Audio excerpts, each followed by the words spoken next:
Computer laptop के आयात पर तुरंत प्रभाव से रोक लगा दी है। डीजीएफटी ने इस पर नोटिफिकेशन भी जारी कर दिया है और डिटेल्स के साथ लक्ष्मण रॉय हमारे साथ मौजूद हैं। लक्ष्मण, बताइए इलेक्ट्रॉनिक इंपोर्ट की पाबंदी पर क्या डिटेल्स हैं?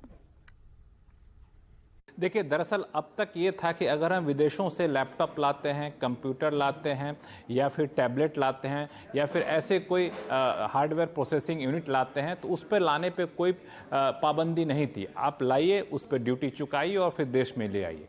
अब तक ये ड्यूटी चुकाने के बाद कह सकते हैं इंपोर्ट फ्री था।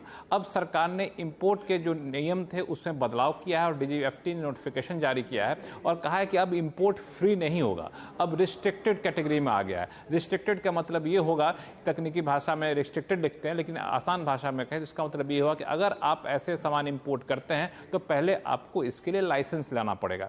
यानी आप लैपटॉप लाते हैं, टैबलेट लाते हैं, कंप्यूटर लाते हैं तो आपको हर हाल में लाइसेंस लेना होगा, उसके बाद ही आप यहाँ पे इंपोर्ट कर सकेंगे। तो कह सकते हैं खुलेआम बड़ी संख्या में जो इंपोर्ट होता था उस पर रोक लगाने की कोशिश की गई है। अगर आंकड़ों के हिसाब से देखें तो अप्रैल से जून के बीच में इन आईटी हार्डवेयर या फिर इलेक्ट्रॉनिक सामान का इंपोर्ट जो है 6.25% बढ़ा है पिछले जून से अप्रैल से जून के बीच में। तो आने वाले दिनों में इंपोर्ट ज़्यादा ना बढ़े इसके लिए कदम उठाया गया है। दूसरी वजह ये थी कि सरकार ने अभी अभी आईटी हार्डवेयर के लिए पीएलआई स्कीम की मियाद बढ़ाई ताकि ज़्यादा से ज़्यादा लोग इसमें आएँ, ताकि घर में इसका उत्पादन हो, आत्मनिर्भर बने। ऐसे में इंपोर्ट होता रहेगा तो कोई यहाँ पे डोमेस्टिक प्रोडक्शन करना नहीं चाहेगा। ये भी एक इसकी बड़ी वजह मानी जा रही है। हालांकि एक इसमें रियायत यह है कि अगर आप ऑनलाइन ऑर्डर के जरिए आप एक कंप्यूटर, एक लैपटॉप या एक टैबलेट मंगाते हैं तो आपको सिर्फ इंपोर्ट ड्यूटी चुकानी होगी, उस पर आपको किसी भी तरह का लाइसेंस की जरूरत नहीं पड़ेगी। लेकिन बल्क में मंगाते हैं, ऑनलाइन नहीं मंगाते हैं, ऑफलाइन मंगाते हैं, तब आपको इस पर लाइसेंस की जरूरत पड़ेगी। यानी एक तरह से कहें इंपोर्ट पर सरकार ने शिकंजा कसा है। और एमएनएम के ईवी कारोबार में टीमासेक ने बड़ा निवेश किया है। महिंद्रा इलेक्ट्रिक ऑटोमोबाइल में टीमासेक 1200 करोड़ डालेगी। इसी खबर पर डिटेल्स के साथ हर्षदा सावंत है। हर्षदा, बताइए और क्या डिटेल्स?